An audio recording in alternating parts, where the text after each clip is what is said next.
First of all, meditation is just to fatigue your body and mind so that you get fed up and find there may be something else.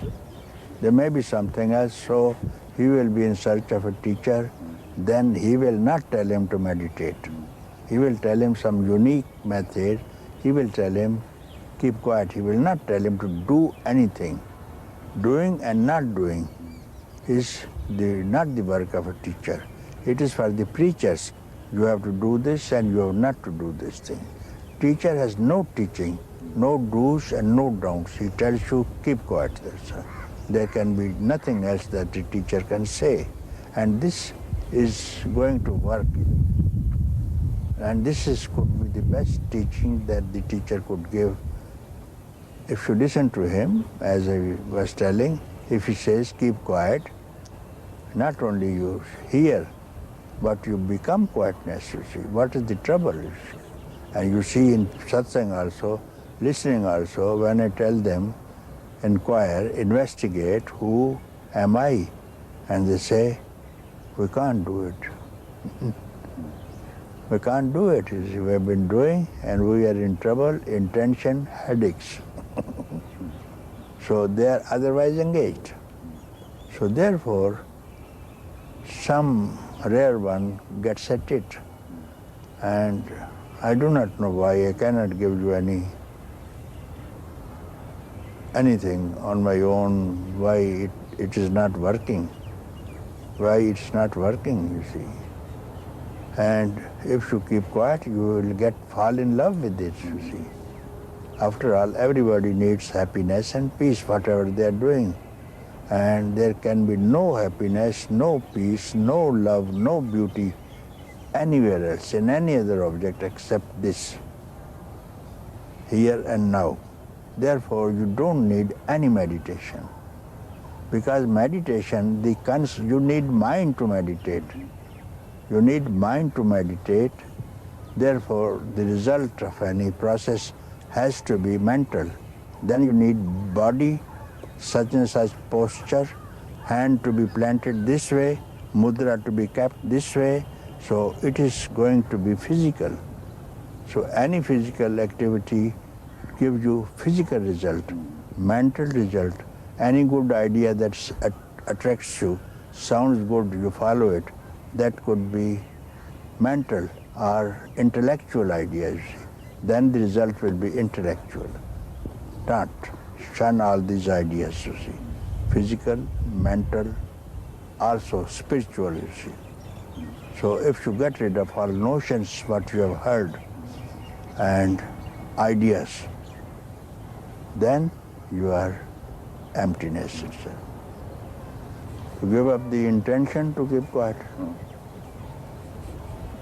If they can't keep quiet, give up the intention to keep quiet, then what will happen?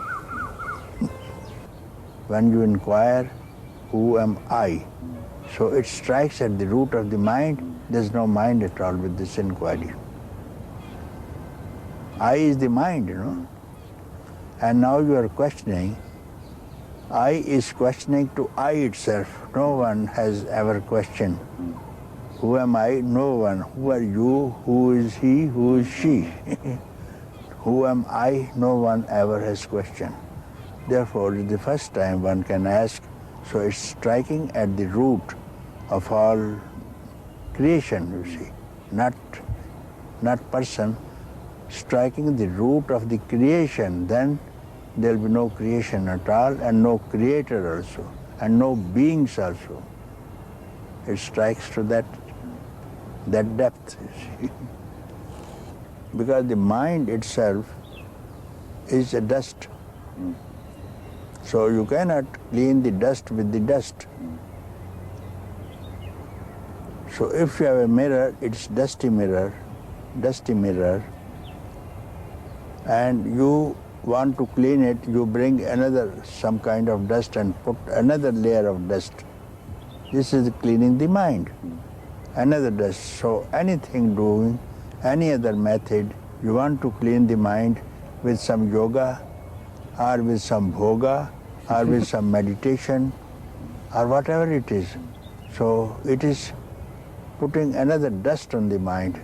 So what I say is keep quiet means is removing the mirror itself so that no dust can alight anywhere. So this is holiness, I mention. So that the truth exalts the holiness, and now you are holy.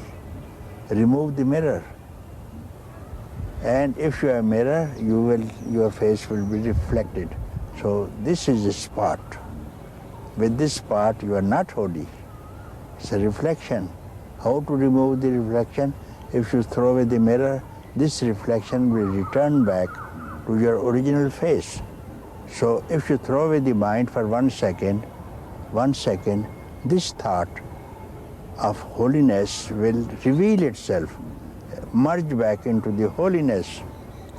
Therefore, truth exalts a holy person. Therefore, you have to be holy.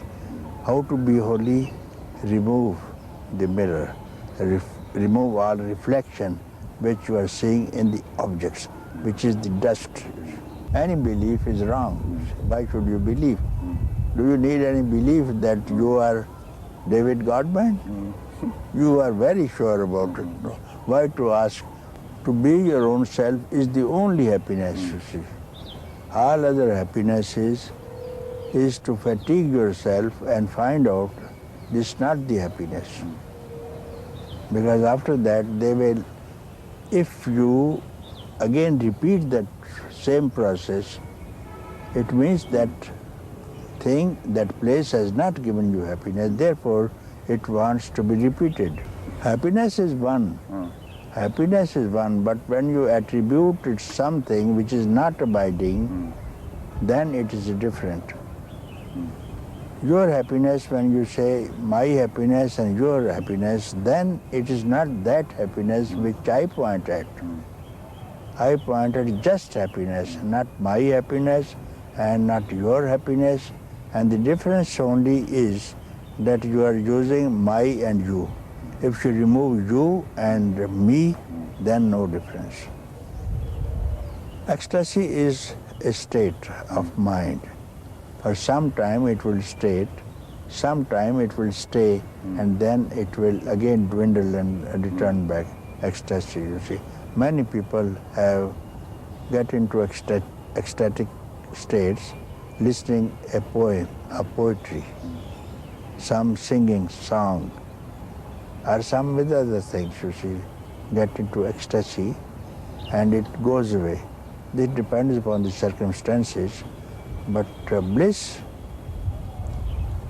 when you have bliss, is not that also, not even bliss. Not even bliss, but bliss can be attributed to dawn before the sunrise. There's a dawn, and you know very well now sun will arise. Sun is not there, but something shows now is dawn, you say. So when you feel some bliss and you are not attributing to something else, so you are now focused, seeing the dawn. Now it is the east side, sun will rise. So your focus is entirely on the east, on one particular point where you see the dawn, because dawn is not in the west, you see. And if you can reject and don't get attached to this thing, one by one, remove the physical body, remove the mental body, remove the prana body, and remove the intellectual also when your intellect is working, and stop the intellectual, then bliss will come. Bliss will come when the intellect is not working. So even bliss is come, don't get attached. The most yogis get attached with this thing. This is from the yoga method, you see. Yoga method, they describe koshas, you see. And then you get attached to this kosha and don't get attached permanently, don't give up. Stay quiet, you see. And then it will become that, and mind is now absorbing the bliss. Absorbing the bliss, and mind is now becoming bliss. And now, sometime, it's not for the bliss to be rejected. Now, from the other side, beyond mind, no mind, freedom itself is coming to receive you, embrace you. So then only no one can reject the bliss, you see. So you have done very well if you feel bliss. Bliss of Atman, Atmananda it's called. Then it will take the form of Atman itself, then everything is gone, and that, even that is not final, somehow. Somehow that also, mind, no mind is now still alive. Even no mind is still alive, it is related to mind still, you see. So fathomlessness is this. Then your work begins here, which is going to be very beautiful work, which now before you have done well, and your task is over. Now this is the task of beyond. Now beyond is now taking hold of you and revealing itself more and more every moment, different beauty, different love, different form even, you see. Different form even, so that you are always engaged with it and it is always engaged with it. So that cannot be get rid of even if the body leaves, you see. So that can be described as the ultimateness. Silent mind is the to temporary keep quiet, temporary suppression of the objects in the mind, you keep quiet many times. Somebody wants something from you and you tell him, I don't have, or you are not willing to give, silent for some time. And still mind is also temporary. Stillness of mind is also temporary. For some meditation, concentration will result in still mind when you're, for a long time, when your mind is still like a flame of the candle. When again the breeze will come, the candle will again flicker out, any other thought will come again, the stillness will be washed away with the wind of a thought. Now no mind, I am hearing this question for the first time. It has never been asked to me by any person from India or from the West. It has never been asked. I am very happy for the first time to deal with this question. So, no mind, you want to say? First of all, to speak about no mind, we have to see what is mind. So, mind is something, we start from consciousness, okay? When the consciousness wants to know itself, consciousness wants to know itself, about itself. Who am I? As you are there, yet you need a mirror sometimes to appreciate your makeup. You want to see yourself. Then the mirror will reflect. So from there arises when the consciousness, in the consciousness there is a wave to know, asking, consciousness asking itself to know about consciousness itself. This wave is now rising. Wave in the ocean is now rising. So that wave now becomes I. Separates. Same consciousness, it has now separated from the consciousness called I. So when now mind is left alone, I is all this thing, what has happened. What you see is I only. I must be there when you see a tree, when you see a mountain, a river, men, animals, this is I only. You need I. So this I is now rejected everything. I alone is there. It cannot go back, return. It has decided this is the desire for freedom. It wants to return its original place. So desire to go back is no more there. So this I which arises from the consciousness is now returning to consciousness, and this decision is become no mind now. I is gone. I is gone, and this I was mind. So this I is now rejected.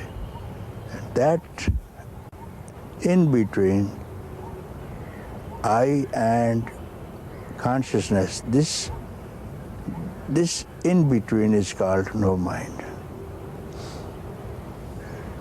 In between is called no mind, and that's when in between will merge into consciousness itself, then in between will become consciousness itself. As we have this cup, and inside ether, emptiness, space inside, outside also space. And we call it inner space, and this is outer space. Why? Because this form is called cup, name, form, length, breadth, diameter. So when this name and form is removed, this ether and this Mahat means greater ether become one. They were always one, and why we called inside and outside, why we called freedom. So from this point of view, I call the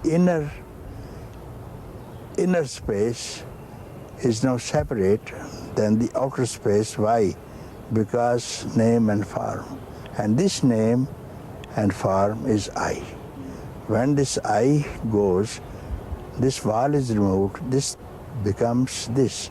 Still, remembrance will be there.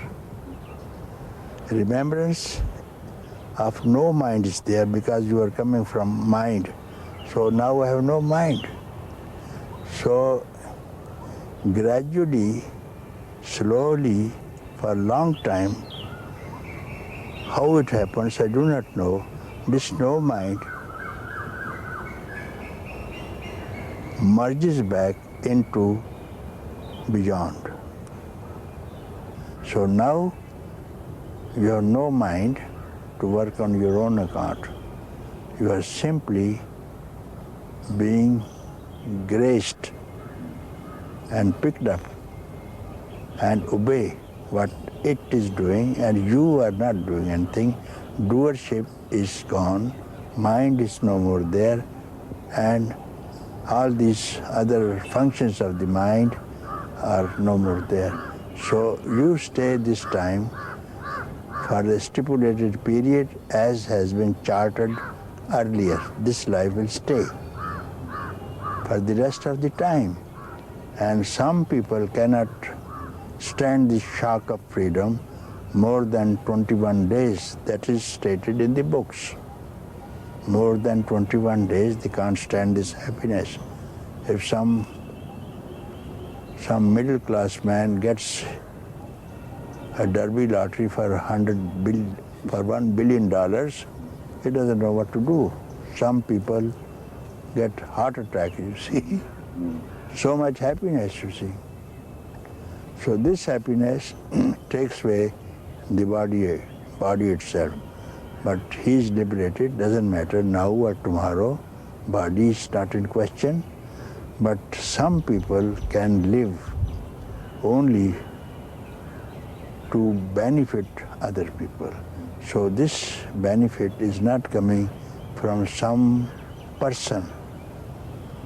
Going back to your previous question, it is coming direct from consciousness, and that person, that teacher knows that it is not me.